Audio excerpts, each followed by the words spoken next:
എന്താണ് shelf life കൂടിയ ഭക്ഷണങ്ങൾ എന്ന് പറഞ്ഞു കഴിഞ്ഞാൽ? ഷെൽഫ് ലൈഫ് കൂടിയ ഭക്ഷണങ്ങൾ എന്ന് പറഞ്ഞു കഴിഞ്ഞാൽ ഈ ഭക്ഷണം ചീത്തയാകാതിരിക്കാനായിട്ട് അവര് അതിൻ്റെ അകത്ത് കുറെ എന്തെങ്കിലും ഇൻഗ്രീഡിയൻസ് ചേർക്കും. ഇത് ബാക്ടീരിയകൾ വന്നിട്ട് ഇതിനെ ചീത്തയാകാതെ നിർത്തും.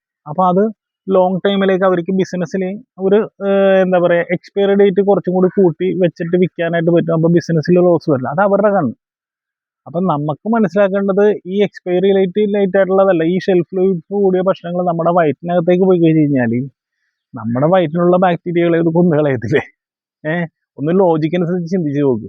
അപ്പോൾ നമ്മുടെ ഇമ്മ്യൂണിറ്റി ബ്രേക്ക് ആയിരിക്കുന്ന സമയങ്ങളിൽ ഷെൽഫ് ലൈഫ് കൂടിയ ഭക്ഷണങ്ങൾ നമ്മൾ ഉപയോഗിക്കുക എന്ന് പറഞ്ഞു കഴിഞ്ഞാൽ നമ്മൾ ചെയ്യണ നമ്മളോട് തന്നെ ചെയ്യുന്ന ഒരു പ്രശ്നങ്ങളാണ്. അത് കഴിഞ്ഞിട്ട് നമ്മൾ എന്ത് ചെയ്യും? നമുക്ക് അസുഖങ്ങളും കാര്യങ്ങളും മാറാതെ വരുമ്പോൾ പിന്നെയും നമ്മൾ ഡോക്ടറുടെ അടുത്ത് പോകും.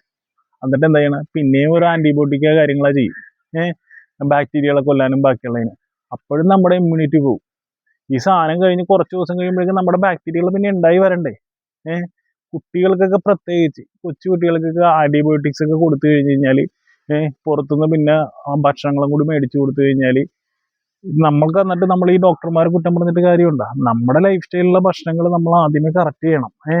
ഓരോരോ ഇഷ്യൂസ് ആയിട്ട് വന്നു തുടങ്ങുമ്പോൾ അവനവൻ്റെ വീട്ടിൽ എന്തെങ്കിലും അസുഖങ്ങളും കാര്യങ്ങളും വന്ന് മാറാതെ വന്നു കഴിയുമ്പോഴാണ് ഇതിൻ്റെ ഊത്തൽ വന്നിട്ട് ഡോക്ടർമാരെ കുറ്റം പറഞ്ഞിട്ട് കാര്യമൊന്നുമില്ല. നമ്മുടെ ഭക്ഷണങ്ങൾ ആദ്യം ശരിയാക്കുക. അത് കഴിഞ്ഞ് നമ്മുടെ ലൈഫ് സ്റ്റൈൽ കറക്റ്റ് ചെയ്യുമ്പോൾ തന്നെ ഒരുവിധപ്പെട്ട അസുഖങ്ങളും കാര്യങ്ങളും നമ്മൾ മാറി നിൽക്കും. Thank you.